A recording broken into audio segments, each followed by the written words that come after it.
So you are at the panel on incorporating climate science into carbon markets and climate policy, so welcome. I think this is the widest room in the venue. It's inappropriately wide. So I'll just start by saying I'm Marissa Spence. I'm the forestry manager at the Climate Action Reserve, and it's a pleasure to be here moderating this panel, and also a pleasure to be hosting this conference. And I will introduce our panelists, and we'll get going with some discussion topics, but first I'll just kind of set the context for what we're talking about. So we're talking about the intersection of science and climate policy, and I think we all know that science is integral to understanding what problems we have or what problems we're facing and what sorts of policy solutions can help solve those problems. So science is integral to that, but I think the question of how science is incorporated into climate policy is something that's actually really interesting and complex. And so that's kind of what we're here today to kind of dig down into, is some of those interesting and complex aspects of the policy process as it relates to leveraging science. So with that, I will introduce our panelists here. We have Adam Moreno, who's with us from the California Air Resources Board, and he is the lead natural and working lands climate scientist there. And we also have Sydney Chamberlin, who is with the Nature Conservancy, and she is the project manager for climate and nature-based solutions. And we also have Allister Furey, who is the CEO and co-founder of Sylvera. So I will let our panelists give a fuller introduction of themselves. So start with Adam here. Hi, yeah.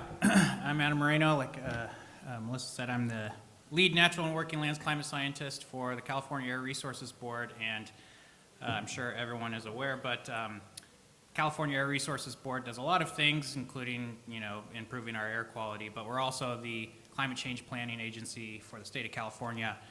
And how we create the plan for the state of California is through what we call the scoping plan, which is what we call our strategic roadmap for how we achieve now carbon neutrality. And so in the past, these scoping plans have primarily focused on reducing emissions from essentially anthropogenic sources, and that's still our focus. However, we now have the directive to become carbon neutral as a state. And so when you go from simply saying we want to reduce emissions to saying we want to be carbon neutral, now you have to take into account the entire carbon balance of your state, what's going in, what's coming out, and across as many pieces that touch carbon as possible. So that's where natural and working lands comes in, which is our term for basically lands, but also blue carbon. And so my role is to lead all of our science and modeling that goes into the policy making for setting carbon targets for natural and working lands. And so one of the distinctions I want to make, especially for this group, but this is like a source of confusion for most folks, is that we're not talking about setting targets just for those lands that we're funding through projects like offset projects or healthy soils programs or healthy forest programs, but we're talking about every square inch of California, even all of those lands where they're not involved in any of our programs. That's especially important when we're considering wildfire in California and how that's going to affect us reaching carbon neutral as a state. Most land is not under any program that we're paying for. And so there's a lot of carbon dynamics that are happening outside of those areas. And so we're trying to quantify not only what is actually happening in those lands, so we have a natural and working lands inventory that's tracking carbon stocks throughout the entire state, but also can we model what's going to happen to those systems under climate change and with various different scenarios of management going into the future. And so that's what we did for the scoping plan. That's what I led. And long story short, we estimate that natural and working lands as a whole are going to lose carbon going into the future, and so there'll be a net source of emissions. And so that's my piece of the scoping plan. So I'll pass it off. Thanks, Adam. Hi, everyone. It's nice to see you all in person, and this is a very wide room, so I feel like kind of one of those bobbleheads. I'll try to look at you all. My name is Sydney Chamberlin. I'm a project manager for climate and nature-based solutions with the Nature Conservancy. And in case you haven't heard of us, we're a large environmental NGO. Our mission is to conserve the lands and waters on which all life depends, and as you can imagine, climate change is a pretty big threat to that mission. So we're working hard around the clock to try to come up with strategies to address climate change and also the biodiversity crisis that we know is really inextricably linked to that, to climate change. We're huge, we're a global org. I think we have something like 4,000 employees. So we're, you might see some of my colleagues at this meeting. I don't even actually probably know all my colleagues who are here. We're very large. My work focuses very specifically on California. So here in California, we have about 230 people at the Nature Conservancy. And my work focuses on nature-based climate solutions, which are effectively strategies that involve either conserving lands or restoring and managing lands in a way that preserves their climate benefits. So I spent a lot of time working with Adam, working with the state, and working with other NGOs and other partners, thinking about how we can accelerate and scale this suite of solutions that, broadly speaking, I think has been pretty underutilized in the state. So happy to be here, and thanks. Pass that on to Allister. Thanks so much, and yeah, very happy to be here. Thanks for the invitation. Yeah, I'm Allister. I'm one of the co-founders and the CEO of Sylvera. If you don't know what we do, the simplest description would be Moody's for carbon. So we rate the qualities and risks of carbon instruments independently in service of the buyers and the traders. So we're not paid by the issue of the credits. We're paid by the buyers. I guess the reason why I'm on a science panel is because as the money spent on carbon instruments gets more significant, and as the requirements for rigor increase over time, and as just the claims that companies, corporates buying carbon instruments in particular, but also governments, they get more in a regulated context. They're going to have to disclose under the SEC's rules. It kind of gets real. And then the requirement for them to have due diligence as to the credits they're buying becomes much more significant. And it turns out that the level of uncertainties around our ability to estimate what the underlying activities and changes in carbon stocks are that underpin credits are quite significant. So in a conventional commodities market, you wouldn't expect if you order a ton of wheat, you expect a ton of wheat and not like 600 kilos of wheat. So the kind of requirement for rigor and like quantitative analysis has led us to spend quite a lot of time and effort in the kind of reducing some of those uncertainties. So we have a science program, and hence me being here, I guess. Pleasure to be here. Great, thank you for that. So I think to start out with, I'll just direct a question at Sydney. If you could just comment maybe on sort of what drew you as someone coming from a science background, as a scientist yourself, to the policy field? I mean, as opposed to, for instance, working in academia, was there something specific that drew you to policy work? Yeah, thanks for this question. I have a background that's probably a bit unusual for this field. So I actually am an astrophysicist by training. I've got my PhD in physics and spent several years working in a field called gravitational wave astronomy, which you may not have heard of, but involves big dead stars doing stuff. So that all sounds really exciting and fun. And modern astrophysics, for what it's worth, is effectively doing data science. So I was basically staring at computer code all day and writing code, which I liked. I like the science, and if you capture me at a happy hour, then I will talk your ear off about black holes to the extent you want to know. But why am I here? Well, science is interesting. Everyone has different feelings about what they want to do in their work, but for me, I have a very strong belief that science should be used for the greater good, or at least that's something I care about seeing in my own work. And although I enjoyed the science that I did, I didn't really feel satisfied with the kind of impact that I was seeing in my day-to-day. I mean, black holes are out there, they're scary, but they're not really impacting us as much as climate change, right? And so I had this really strong interest in doing something else. And I'd also gotten really engaged in science communication as a graduate student. I found physics hard to learn. I think a lot of folks do. And I had a strong passion for thinking about how we can take complex ideas and break them down in a way to make them useful and accessible to people. And so I started to look at alternative pathways, had been involved in politics or sort of interested in politics for a long time, had done a little bit of campaign work for Barack Obama both times he ran, just as a volunteer on the side. And so I started to think about science policy, which is a field I didn't know very much about. But I was aware that in the United States, there are several science policy fellowship programs that are designed to help take science PhDs or scientists and really help you pivot into a policy career. The most well-known is run by the American Association for the Advancement of Science, or AAAS. It's in Washington, D.C. Very big, well-respected program, very competitive. I'm from the West, though, originally, kind of a mountain snob, big mountain person, and so I really wanted to come west, and I found out that California has a program like this. So there's a nonprofit here in California.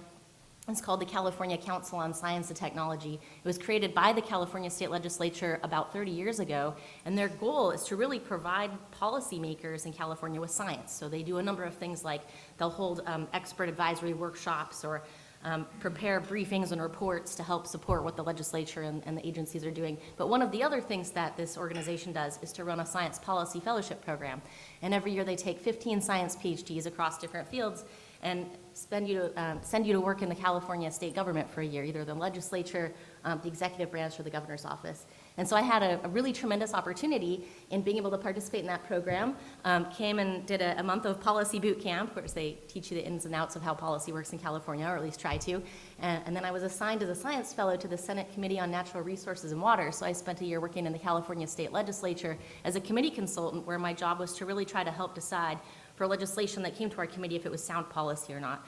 And I really found the process rewarding. As someone who'd wanted to see more impact from my work, that's exactly what I found in policy.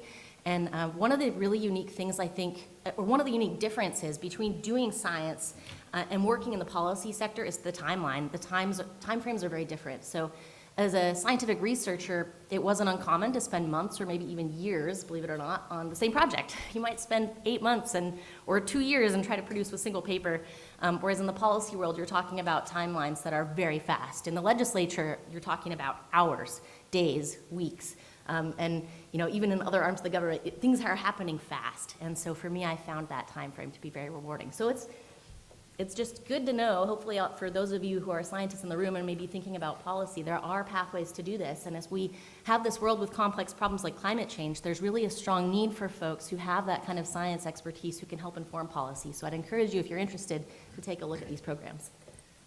Great, thank you.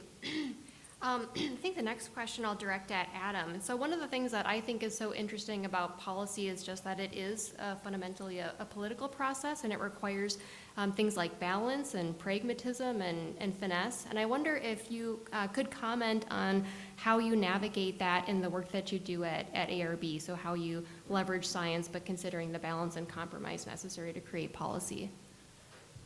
Yeah, so I think some of the biggest challenges in my work in dealing with various stakeholder groups and partner agencies, the general public, is really one of explaining concepts and definitions and changes between scales and boundaries. So, some stakeholder groups like TNC, for example, they have a lot of resources where they can hire scientific staff that can really understand, modeling and complex systems and things like that. But the vast majority of stakeholder groups don't have that.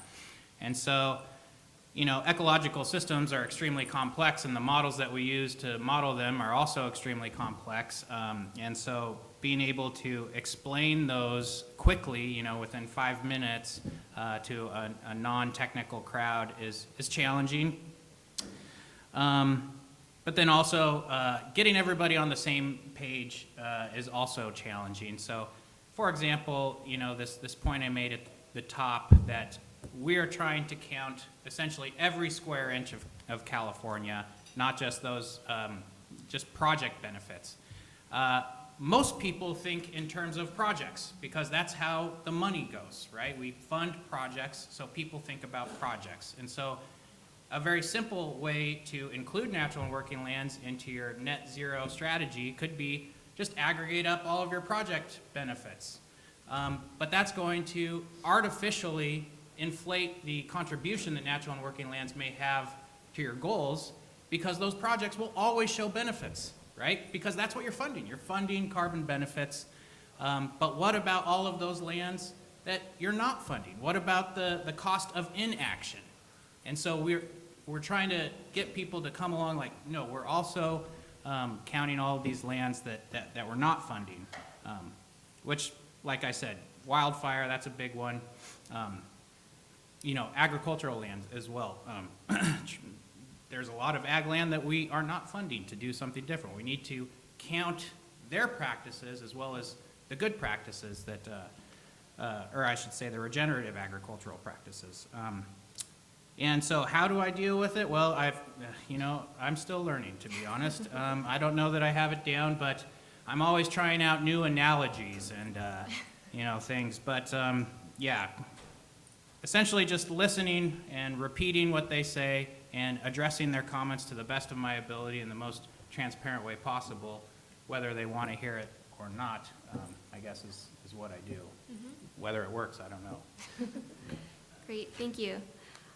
So, Allister, I wonder if you could share a bit more perspective on kind of working at this intersection of science and policy in the private sector. So you're developing tools and platforms, which presumably you could do from within, for instance, a public agency. So what are some of the kind of advantages and differences that you see to doing that through the private sector? Thanks. The differences are pretty huge, I think. So our kind of right to exist is much more hand to mouth, I think, and our right to a seat at the table in shaping policy is kind of like a default no, especially as a startup or as a small private sector actor. We're not really expected to have a voice or so that we have to kind of earn our right. I think there's as a private sector actor, we're service oriented. So unless we do something that somebody finds useful enough to pay us, then we go out of business and everyone has to get another job. The positive thing is we do get fast feedback. So I think it was interesting you saying the speed to create policy is comparatively fast compared to studying black holes, which I can appreciate. But maybe the feedback cycle on how well the policy is doing is like medium to slow. Whereas when we release a data set or some service to the world, we can know pretty quickly whether it's being useful for somebody. So that's definitely a positive aspect, and I think that drives us to solve very specific problems. And I can unpack one of those, just an example. But us solving very specific problems means that we maybe provide a different utility to policymakers than NGOs that might take a more generalist approach. So just an example might be, most folk here would have heard of the WRI and the Global Forest Watch. So a load of carbon credits are underpinned by forest management and restoration activities, as everyone I'm sure will appreciate. And Global Forest Watch has a great product, it's a fantastic product for monitoring deforestation and regrowth as well. Now, it was kind of often assumed that we would have no utility in the world because you can log into Global Forest Watch for free. So why would anyone use a third-party provider like us? Well, it turns out that the data that exists there isn't really specifically tailored to assess, forest management projects in a commercial working sector like you might have in a IFM project, for example. And while it meets accuracy constraints that's necessary at the global scale, when you look down at smaller scales, project level scale, the accuracy may not be sufficient. And it also provides layers that are kind of homogeneous globally, whereas definitions of forest change from country to country in terms of the canopy cover or the height of the forest that's eligible. So to actually say anything meaningful about a voluntary carbon market project, and actually in some contexts at like national scales, you need a different data set. So we kind of solve for those very specific kind of niche use cases that people are willing to pay us for. And then that kind of gives us something unique that can help policymakers. And I think that's where we see our role isn't really in shaping policy, although we do have a view. Our role is really kind of empowering policymakers by sharing our data with them and helping them make better informed decisions. So that's kind of how we've settled into a niche, which is, I think, we're happy to serve that role. It's probably, it has greater utility than us kind of just shouting in a forum or lobbying for something. Mm-hmm. Great, thank you. So maybe I'll pose the next question to Adam here. So one of the things that I think can get kind of glossed over when we're talking about, utilizing the best science or leveraging science in our decision making is that science, isn't one universal truth. It's a body of evidence, and there can often be uncertainty within scientific findings or disagreements within scientific literature. So I wonder kind of how you navigate that in the work that you do in terms of kind of interpreting maybe disparate research results, or just understanding kind of when you have enough evidence of something to start, pushing for something to be incorporated into policy. Yeah, thanks. Okay, so when we're thinking about natural and working lands and incorporating it into our statewide strategy, we're thinking about every ecosystem in California, right? I mean, the ultimate goal is to be able to monitor and model essentially every square inch of California that's not covered by cement.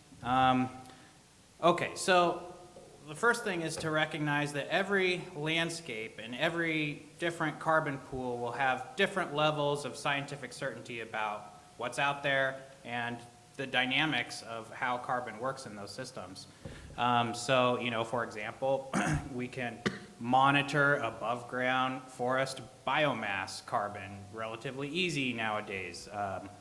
But quantifying soil carbon across the entire state is next to impossible. So there's different levels of uncertainty there. But that being said, when we go out to, when we first started this to incorporate natural and working lands into the scoping plan in this way, we did a massive literature review and meta-analysis to see what the previous research says out there about the future of all of this carbon in the state. And doing a meta-analysis means you actually pull out that data and create a new study from all of the previous research, right? And so we needed this as we did our own research, because even though, our modeling is, extremely good and awesome and, extensive, it's still just another modeling exercise, right? So we needed to put it into context of all the other research that was out there. And so then we were able to show, what we're finding, it's not just us. Other researchers before us have also been finding the same thing. And so that natural and working lands in California are going to lose carbon into the future may have been a surprise to some stakeholder groups. To the scientific community, that is not a surprise. It would have been disappointing the other way if we would have just came out and said, oh, natural and working lands can make up all the difference between, the emissions we can't get rid of in the long run, and we'll just rely on lands to soak up that carbon somehow. So now, that being said, to include a pool or a landscape into our strategy, there are two things that need to be in place. One is an inventory where we can track that carbon in those systems through time, whether it's a system or a specific carbon pool. And then also sufficient science that we can model those systems into the future under climate change with varying types of management. So that's like the bare minimum. Those things need to be in place, and they're not in place for many systems, even in California, which I would say has a lot of resources for research and things. So, for example, we didn't include coastal wetlands in our scoping plan because we don't have an inventory, we don't have enough information to understand the blue carbon within coastal wetlands, which are essentially estuaries and bays in California. And we don't currently have models that can be run to estimate what would happen under climate change if we also change some policies in management surrounding those systems. So, but we're working on trying to fill those data gaps. So finding those uncertainties will also help us figure out what needs to be done to fund research to fill those data gaps so that we can have integrity and certainty in our estimates moving forward. Great, thank you.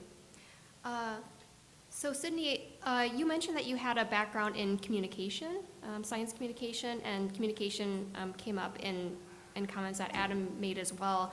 So I wonder if you can talk about kind of what you think works well in communicating science to policymakers, to stakeholders, to the general public, maybe some tactics that you use personally or just other best practices that you've observed. Yeah, thanks. I think this is a really important question. I mean, Adam pointed to the complexity of these models that folks are exploring, and Allister talked about sharing data and trying to make that useful, in shaping policy. So clearly communication has a really important role to play in how we share information. And science communication is maybe a little bit different from just the broader term communication because science is hard, right? And it involves a lot of complex things and it can be hard to explain complex things.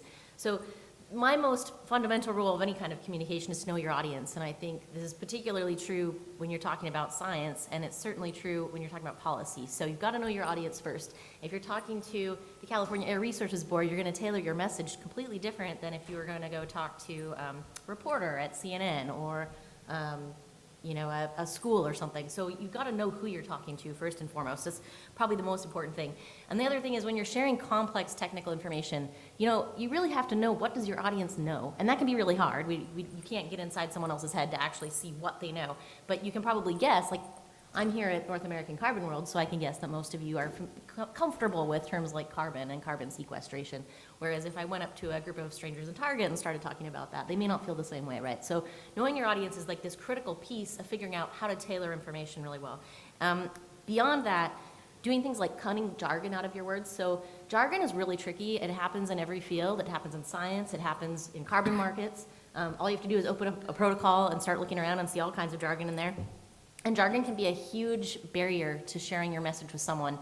The tricky thing about jargon is that the longer you spend working in a field, the harder it becomes to remember what is jargon. I know, after I spent about a decade working in physics, I had to ask myself, what does the layman know about momentum? You're trying to kind of remember what people do and don't know. So it can be really helpful to find someone who's not an expert on the message you're trying to share, have them review your message to make sure there's not jargon captured in there.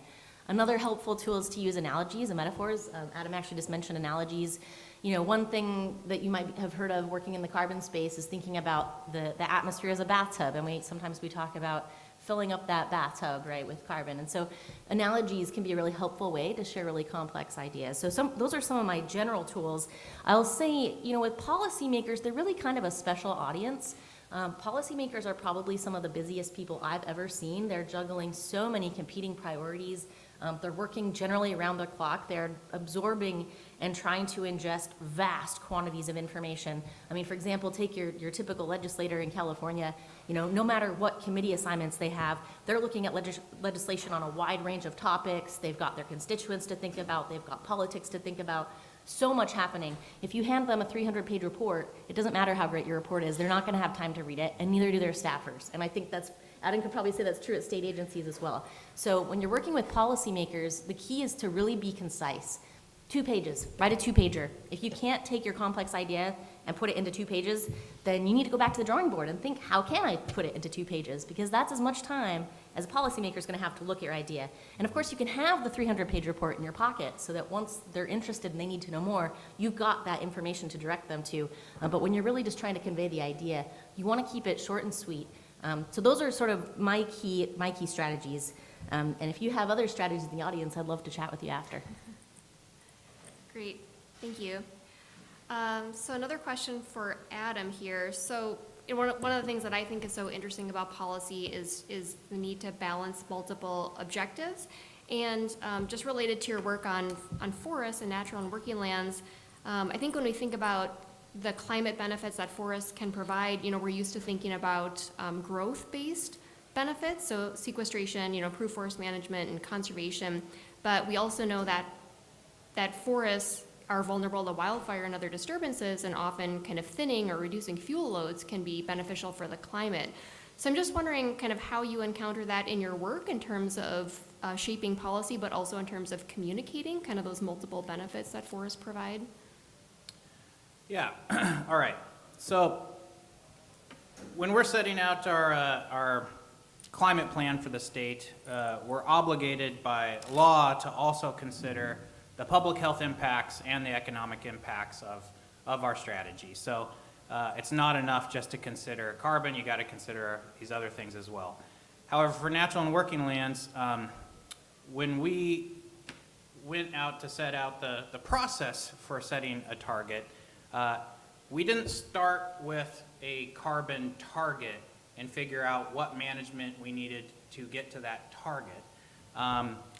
Because we recognize at CARB that you cannot manage the entire state's natural and working lands for carbon alone. Carbon is just one piece of the pie, and we need so many things from all of our lands. It just doesn't make sense to just manage for carbon or say, like, let's maximize carbon on the landscape. In fact, that's kind of like what we have in our forests currently that's fueling all of our catastrophic wildfires. So when we set out to set a target, we instead started with essentially a visioning exercise with our stakeholders, our partner agencies, with the feds. Like, what do we want our natural and working lands to look like? How do we want them to function? How do we want to manage them? So we start out with that. Overall, what do we want? And so the different agencies across the state, they can consider all of their other policies they have in place, all of the needs that we have as a state, resource needs, public safety needs, wildfire reduction needs. And so we create this vision. Maybe we have a few different visions, which we would call scenarios, and then we have the management we think would be needed to reach those visions. And then I take those management strategies. Sometimes I have to develop those management strategies, but and then we model them at CARB. And so the outcome of that modeling is the carbon impacts of this management, the economic impacts, the public health impacts, and then as many co-benefits as we can possibly quantify as well, which we can't quantify everything, but we quantify as much as we can. And so the carbon that comes out of at the end, with the scenario that the board chooses, that's the carbon target. And so the carbon target is really an outcome from how we want our forests, our other ecosystems to function, and how we want them to look, and how we want them to manage. And then the carbon is the outcome out of that. So it's just, carbon is just one piece of all of those other things also that we are trying to manage for. Great, thank you. So over to you then, Allister. I'm wondering if you can talk a little bit more about some of the tools that you're working on, the quality assessments, the rating scale, and specifically kind of, that's such important work, such important information to have. Can you talk about, in terms of data science, like what's still missing in terms of what you do? Like what sorts of information or data analytics are missing kind of from the suite of tools that you're putting together? Yeah, great question. And this is kind of a bit more fun, and I'm going to have to, after what you said, restrain myself and not go too technical with the kind of jargon. Yeah, so in providing kind of an evaluation on a carbon instrument, whether it's a results-based payment or it's a VCM credit or it's a credit an ITMO under Article 6, we're kind of looking at these different pillars really around permanence of the credit, the durability of the kind of the carbon, the additionality, which has multiple different dimensions, and core is like a re-estimation or a recomputation of the carbon accounting. And for nature-based projects, which are kind of the ones which are most amenable to new data science, there's kind of really three levers. Where there's huge progress been made, but we're not really where we need to be, which I think starts to answer your question. So the first one is machine learning. So machine learning, for those who are not so familiar, is a set of software techniques, so really statistical techniques that allow you to get a software program to learn the relationships between different data. And if you do it right, you can get something useful out of this. So really what you want is a software program to take some inputs about the world that in those inputs contains some insight or information that you want. So for example, satellite data, So you might have a multispectral satellite image or a radar image of a certain land and how that evolves over time.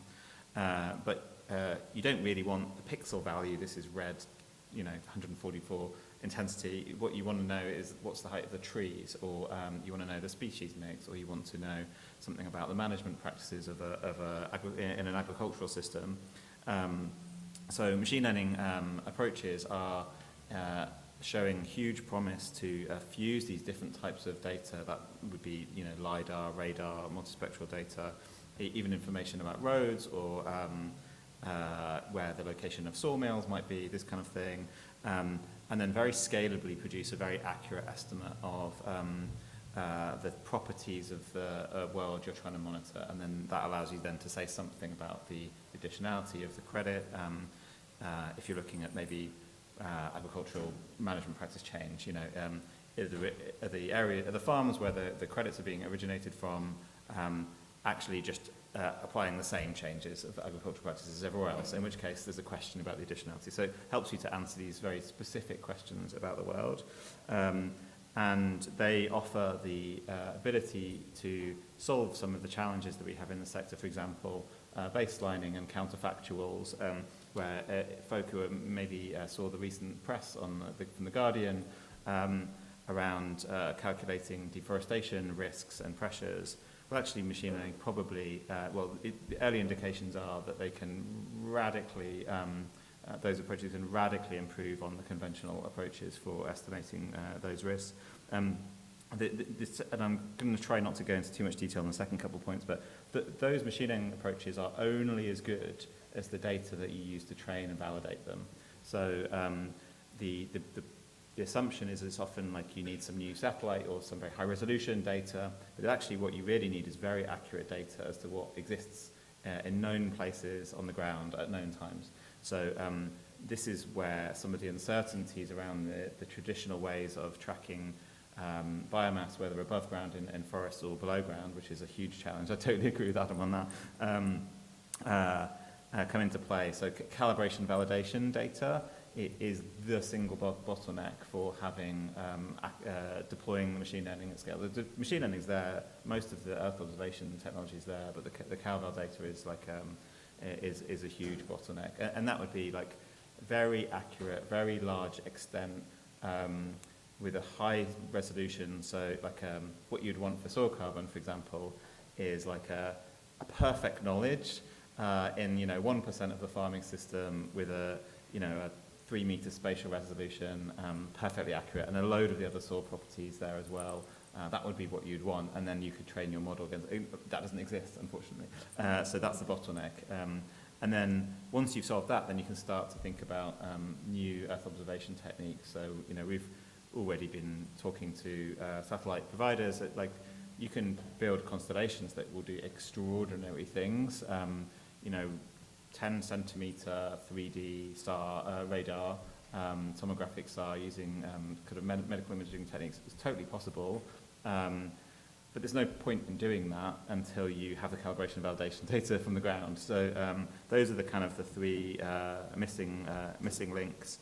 And the policy implication, I think, just to maybe give you one example, when we've developed a new technique to do CalVal in forests using LiDAR at multiple scales, and we then post-process this LiDAR very large petabytes of this data using high-performance computing. And then we were able to show, working with the government of Mozambique and the World Bank, that the previous greenhouse or inventories in one of the main East African forest types was underestimated by 50%. So that's huge. That's a huge delta from the previous estimation, and it changes the carbon accounting at the national scale. It changes the policy thinking around where they want to establish incentives, and it also changes the picture from a climate point of view, because if you lose those forests, the impact's going to be 50% worse than was previously assumed. And we think this is actually,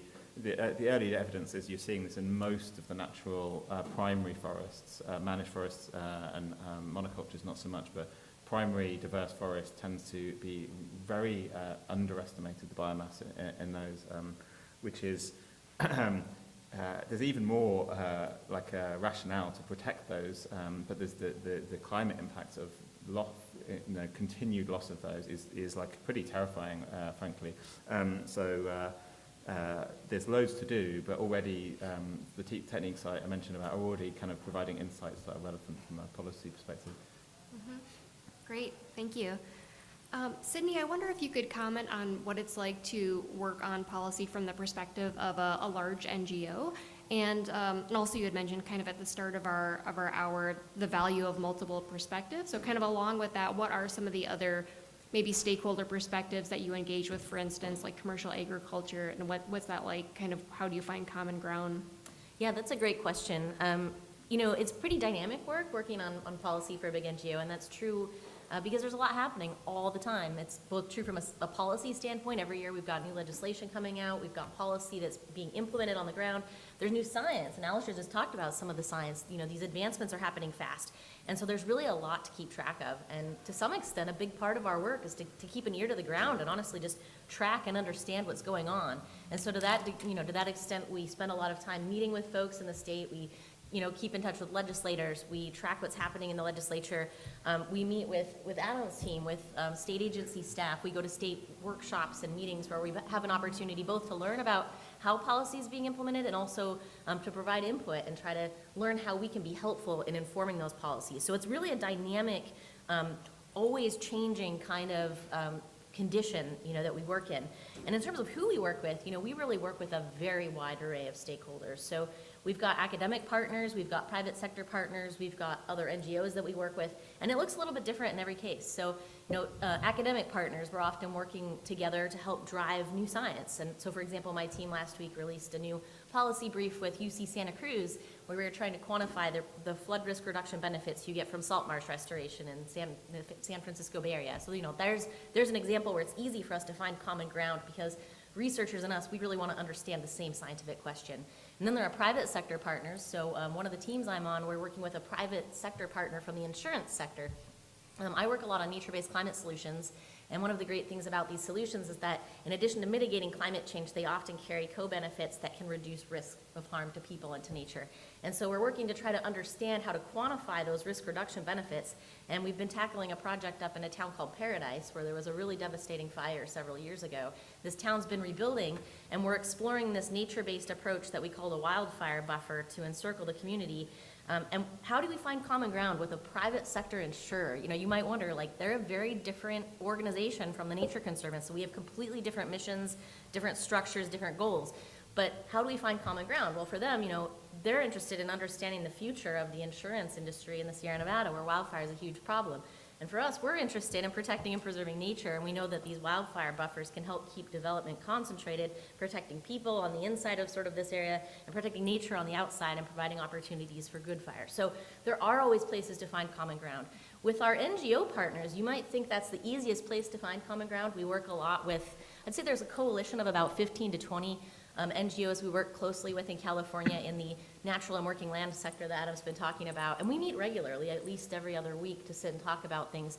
And you'd think because we're all sort of in this natural working land sector, we would agree on things, but we don't always. And there are a lot of different kinds of NGOs. So some of our partners are focused on one particular ecosystem, like forests or ag or wetlands. The Nature Conservancy and some of our other partners focus across the board. So, we're different kinds of organizations, we have different information, and there are different levels of trust in the whole process. Some organizations are saying, let's support the state of California in developing these goals, and others say, no, we need to pressure the state. So, there's sort of this interesting dichotomy.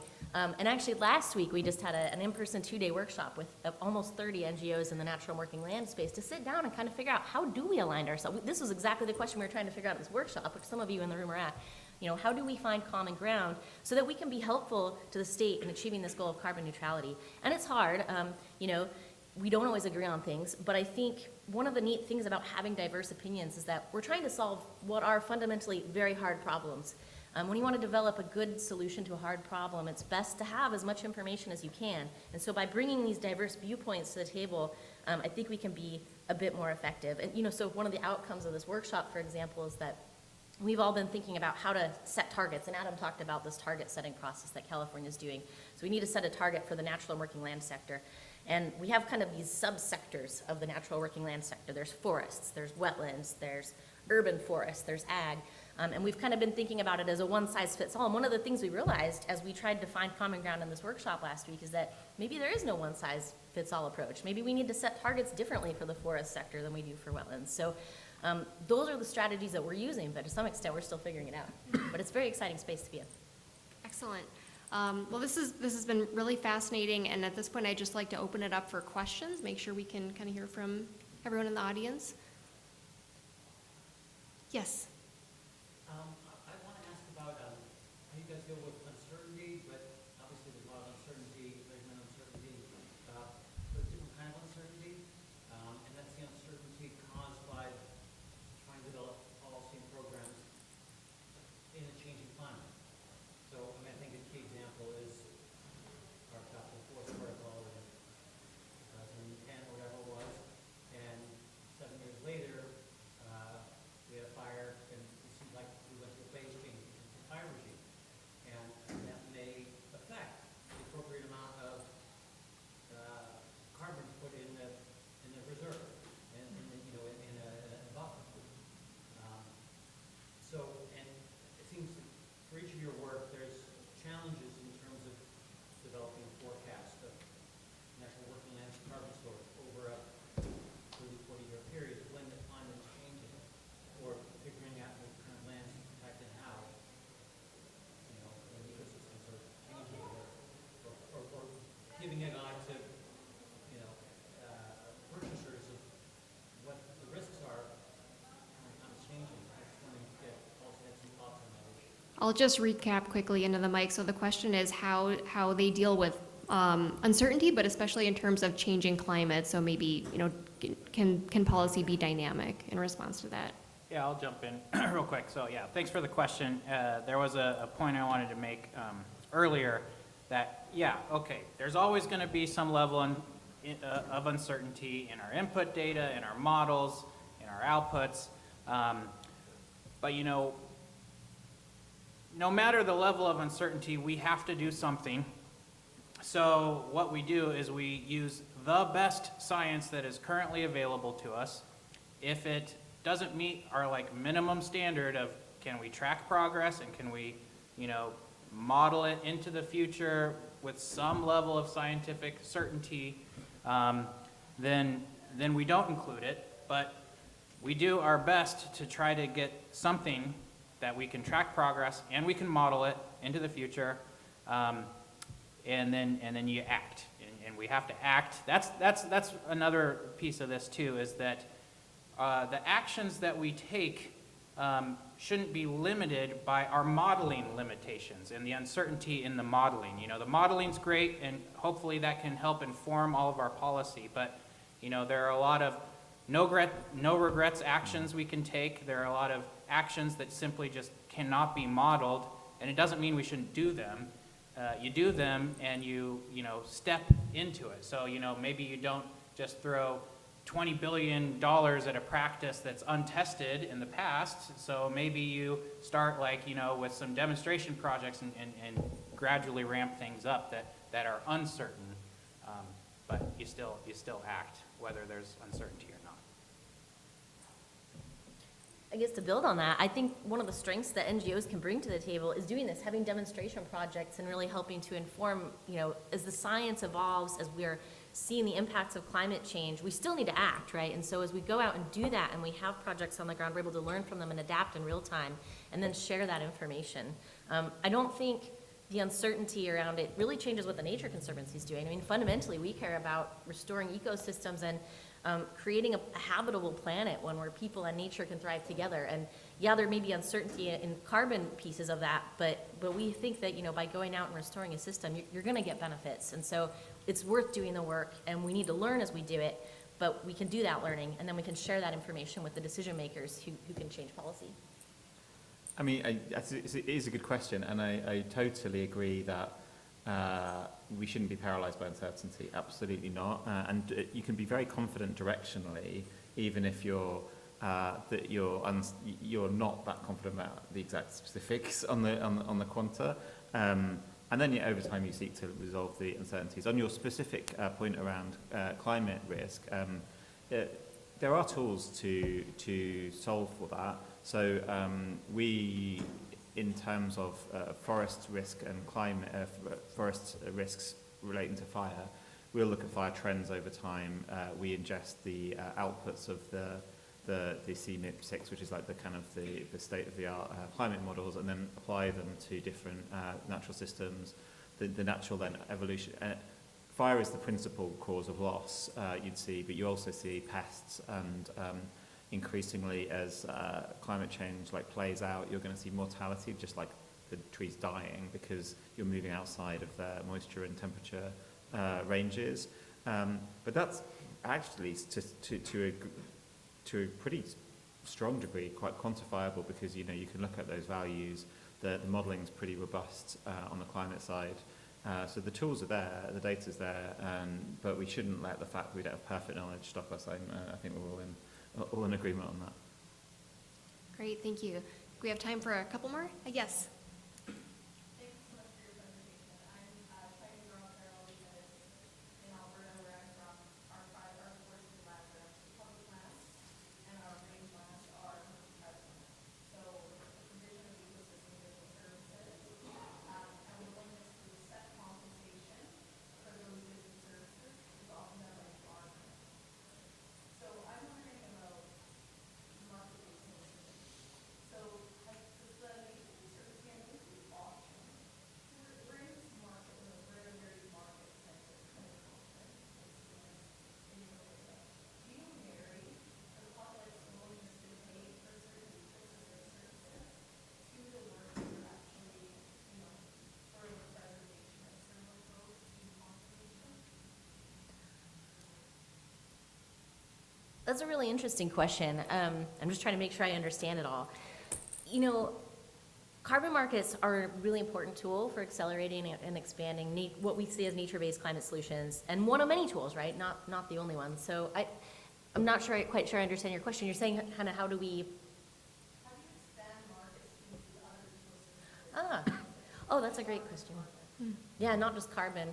It's tough. It's hard to quantify ecosystem benefits, right? And I think maybe that's really where science comes in, and where we're trying to kind of move the needle forward, is thinking, what kind of science do we need to be able to quantify ecosystem services and things like risk reduction? So right now, my team's been working hard on sort of the insurance connection and thinking about the risk reduction benefits. And what we found is that when you can come up with good science that clearly articulates or characterizes that, it's easy to make those connections. But in a lot of cases, that science doesn't exist. So we're really trying to push the needle forward on that, but definitely working in the space. I hope that helped. But let's chat in a minute, too. Yes, down here. Maybe a follow-up question from my end. I work for a reforestation company, so this is restoration. We have a very scientific backbone, which I absolutely love. I also realize that tends to go fairly slow. And we see that there are possibilities to restore certain areas, which might not be interesting for carbon, but obviously from a biodiversity perspective, for example, would be extremely interesting. But due to the lack of, measurements, those things that our investors or the customers that we work with actually show their internal stakeholders, there is no willingness to invest. And I feel that that is really a certain gap that we need to bridge as soon as possible. It's just a thought I'm sharing. Trying to get a question. No, that fits right into the picture. Actually, you're really both touching on something bigger, which is sort of like, how do we catalyze broader action for these solutions? And it's hard. It's hard because, there's science that takes time to develop. There are people working on it. I think one thing that we can consider, or that folks should consider, is connecting what we're doing around carbon to other goals. We have a lot of problems facing people right now. So California's got goals for climate change, but it's also got goals for water and for biodiversity and for transportation and for housing. And those things relate to climate change, but they also have separate goals. And there are ways to find alignment between, for example, conserving land, which protects existing carbon stocks, and reducing the vehicle miles traveled that a car has. So I think finding some of those synergies is one way that we can kind of help to catalyze some of these extra markets. But some of it's also just doing demonstration work on the ground and learning. You know, so we have like a unique offset project we're developing right now in the Sacramento-San Joaquin Delta, and it's going to be part of California's voluntary market. It's this mosaic project. You know, a lot of us are thinking about forest offsets. This is actually wildlife and climate-friendly ag paired with wetland restoration, all in the same little area. And so, you know, having demonstrations like this where we can kind of connect new science and new strategies on the ground is when we can catalyze this kind of action. That's great. I think we have time for one more question. What? Oh, yes, please.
Yeah, that's a really good question. So just to recap, in our rating scheme, we rate those three pillars that were mentioned there, the carbon accounting, the additionality, and the permanence, and they cascade up into one master rating for the project.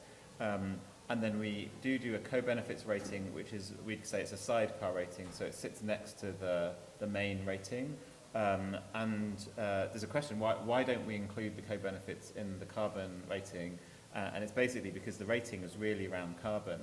And I think it kind of, to the previous question around, or the previous two, around the building credits or incentive schemes around biodiversity benefits or flood risk or this kind of thing, those are likely to be decoupled. So you might have a project that will separately monetize its carbon benefit and its biodiversity benefit, for example. But so if you put them together, then you're kind of stopping them doing that. And also, to your point on buyer preferences, some buyers will prioritize the